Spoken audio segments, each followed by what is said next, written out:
Director Sir, Principal Ma'am, all teachers and students, good morning. एक व्यक्ति ने समय में यहाँ सब कीमती, एक व्यक्ति ने घर वालों की समझाइश व बढ़ती उम्र के दबाव में आकर अपने से 1.5 गुनी मोटी लड़की से विवाह कर लिया। यहाँ तक तो ठीक, पर हुआ कुछ ऐसा कि विवाह के 2 ही वर्ष में उसका वजन 40 किलो और बढ़ गया। स्वाभाविक रूप से दोनों की जोड़ी बड़ी अटपटी लगती थी। बस इस बात को लेकर अक्सर पति अपनी पत्नी पे क्रोध भी करता रहता और कटाक्ष कसने का तो एक मौका कभी नहीं चूकता था। बस ऐसे ही दोनों के दाम्पत्य जीवन की गाड़ी घसीटे खा रही थी। पति चाहता था पत्नी का वजन घटे और पत्नी लाख प्रयत्न करने के बावजूद अपना वजन नहीं घटा पा रही थी। इस कारण धीरे धीरे पति को वह किसी काम की नजर नहीं आ रही थी। खैर, दोनों के दरमियान यह दुराव चल ही रहा था कि एक दिन ऐसा हुआ कि रात को घर में कुछ चोर घुस आए और आते ही बड़ी बेफिक्री के साथ अलमारी खोलकर उसमें सारे गहने व कैश लेकर जाने लगे।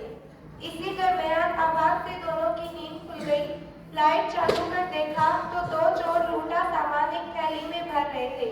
पत्नी ने तो आव देखा न ताव तुरंत दौड़कर दोनों चोरों को धक्का मारा।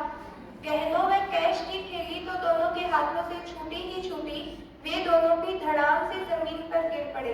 बस दोनों को साथ जमीन पर पड़ा देख पत्नी ने आव देखा न ताव दोनों के ऊपर चढ़कर बैठ गई और फिर तत्काल पति को भागकर पास के पुलिस स्टेशन से पुलिस को बुला लाने को कहा। पति इधर उधर अपनी स्लीपर्स खोजने लगा।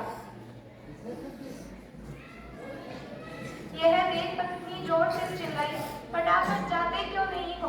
पति ने कहा, बस जा ही रहा हूँ पर स्लीपर नहीं मिल रही है। यह सुन एक चोर बड़ी मिमियाई हुई आवाज में निवेदन करते हुए बोला, भाई नंगे पांव ही चले जाओ पर जल्दी से पुलिस को बुला लाओ। ऐसा न हो इतनी देर हो जाए कि आपकी पत्नी के वजन से हमारी जान ही निकल जाए। मनुष्य कोई भी हो वह कैसा भी हो, अपने समय पर यहाँ हर कोई महत्वपूर्ण है, इसलिए अकारण किसी में दोष निकालते रहना या बार बार टोककर किसी व्यक्ति की किसी भी कारण से इंसल्ट करते रहना ठीक नहीं। किसी को भी हीन समझने से पूर्व इतना तो समझ ही लेना चाहिए कि मनुष्य चाहे जैसा हो अपने आप में कुदरत की सबसे कीमती धरोहर है। और इसी उदाहरण में देखो, ऐन वक्त पर पत्नी का वो ही मोटापा काम आया जिसे पति बहुत समझ रहा था। Thank you.